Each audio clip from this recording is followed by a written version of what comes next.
Hey everyone, welcome to Amanchu episodes 3 and 4. Jump with episode 3, bit of a kind of a different tone episode, and I think more of a less wacky, less silly episode, in my opinion. And a little bit of reveals on some of the characters, on like why they act the way they do, at least, from Picari's point of view. Actually, I guess more of the other girl. But yeah, so at the beginning, I guess they're talking about clubs and stuff, and Futaba, being a new girl still in the school, she doesn't really know anything about joining clubs, and doesn't know anything about joining any friends and all that, because in her opinion, clubs are just where you go to hang out with your friends, and you meet people and you hang out, and that's usually when you get your clicks. So she's kind of like oddball out. She doesn't really have anywhere to go, but she remembered the diving club with Hikari last time, and they kind of go off to that club. But before that happens, we have a Picari kind of notices that Futaba's kind of like down, not very happy. So she tries to like cheer her up a little bit by, I guess, taking her that long route to school, just so she can maybe see the sights. And it's kind of a nice episode. It was nice seeing that those two characters kind of the way they hit it off a little bit more of them hanging out and getting to know each other a little bit better. And we learned about uh, Picari and why she uses this whistle. And it's not for like breathing techniques or anything else that I thought of. I thought it was gonna be like that, but I guess not. It's more of a way that whenever she gets, I guess, flustered or kind of can't explain herself, she doesn't know what words to use to, get something across to somebody. She gets nervous and blows this whistle as her way of, I guess, maybe breaking up the awkward silence or being awkward. So when she gets nervous, she just does that because it's like a nervous tick for her. So I guess that's what she does. And when she gets nervous, she doesn't know how to explain things. So she resorts to blowing the whistle. And Fupa asked her like, "But you were so outgoing during your speech when you introduce yourself." She's like, "Yeah, but she tends to be a little silly or crazy, a little wacky whenever she gets in those situations too. She is more physical than verbal, so that happens, and that's why she comes off as this weird goofball. Even goes down to like the whoop thing she always does every once in a while. We hear her do it every once in a while in these two episodes, and that part was always weird to me. Like, why did she do that? But right now, it's just a verbal tick that she has that I guess when she's nervous or something goes on, she just does it. She does that in the whistle. So it's kind of weird that those are character traits of hers, but it kind of fits the character with her being this kind of oddball, I guess. I don't know why I keep using that word, but she is kind of odd. And I guess next day you have them.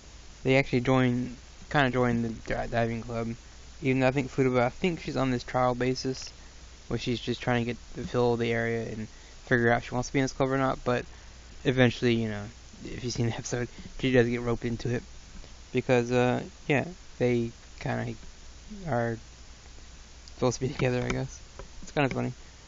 But we had Picari kind of mention something that Cha, the cat, is I guess, the club president. And I was like, I think it's funny how funny it would be if he was actually the president of the club and they had to take like diving instructions from him. That was pretty funny. But no, actually, we have Mato, which is the, I guess, homeroom teacher, who gave the speech about, do things and don't be whatever.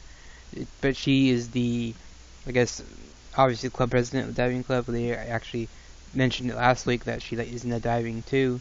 So she's kind of the diving instructor. And we learned a little bit about like diving mechanics. I mean, like pressure, filling with your lungs, coming up for air, things like that. I know there's a whole thing where I don't never scuba dive myself personally, but I know you don't come up super fast or you blow your eardrums out. I know things like that, but I don't know what they're talking about in this one. I guess they're talking about pressure, and the deeper you go, obviously the pressure is going to increase. And when you go up, the pressure decreases and all that. And if you go back again, if you go up too fast, you can blow out your lungs or blow out your ears or just really hurt yourself. So I guess they're just trying to teach them kind of the basics right now. But Futaba's kind of confused about all this, but she's slowly starting to get it.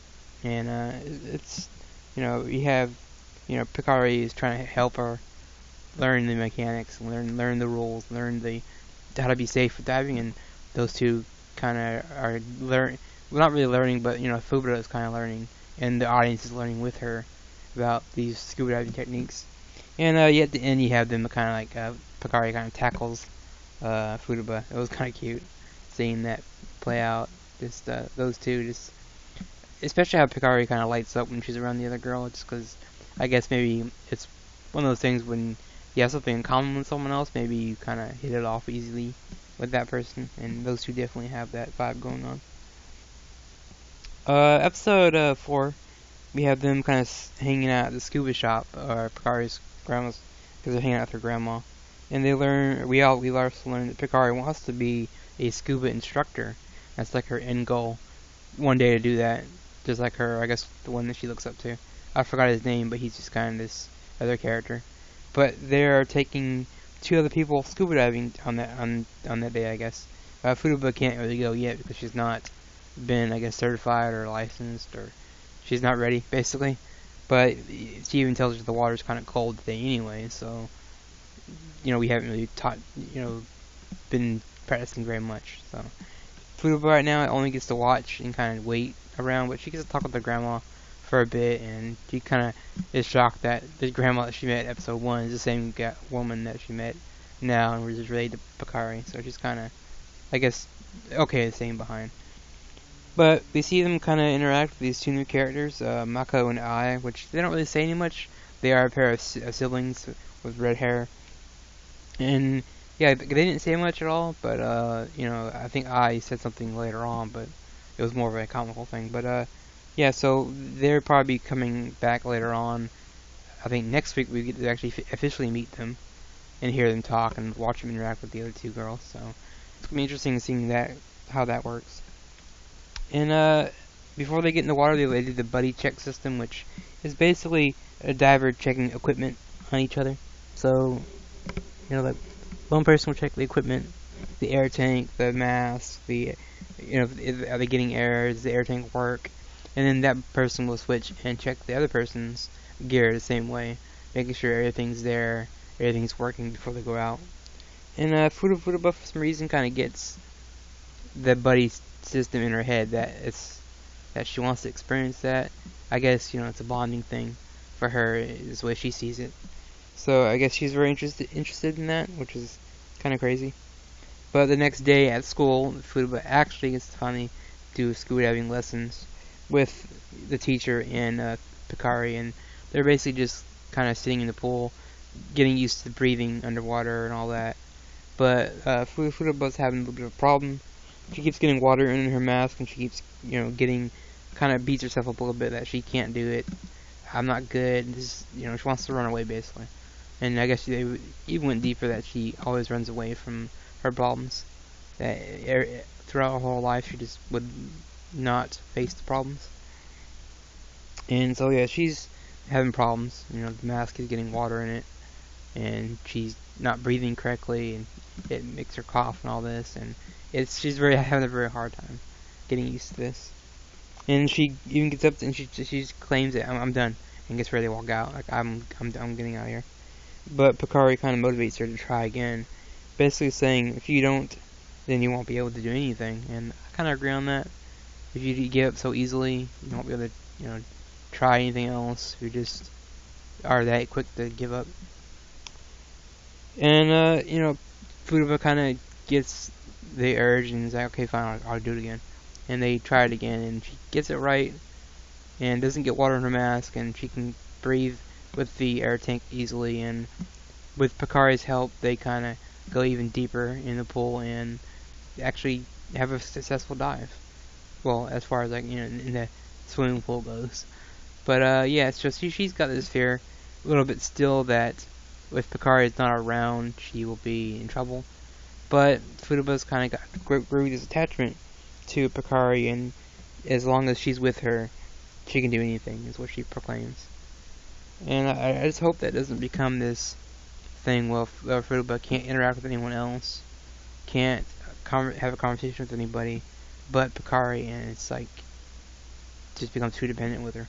I hope that's not the case here, but we'll see how that goes. There was one funny moment. We had the Inamina siblings, which are the Makoto and I.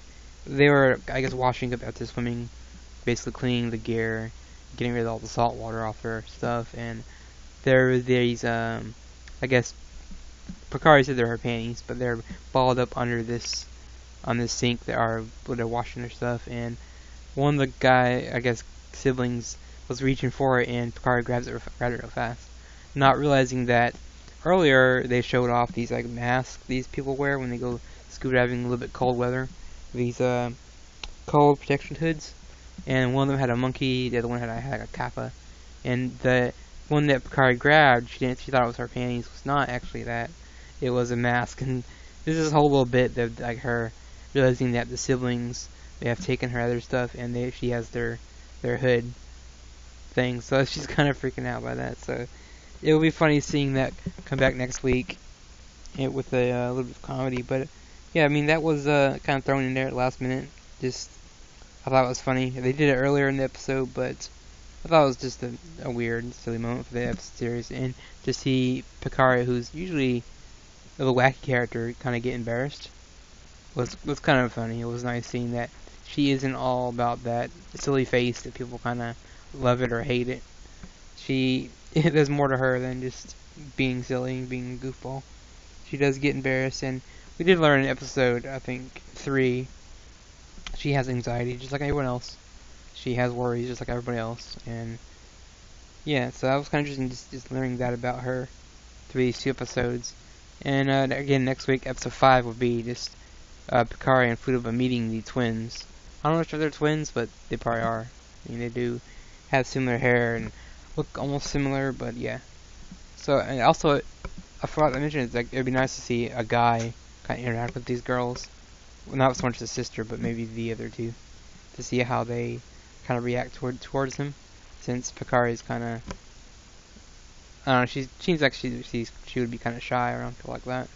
Futaba especially is very shy. Anyway, see you guys next week from the episode of Amanchu. See you next week.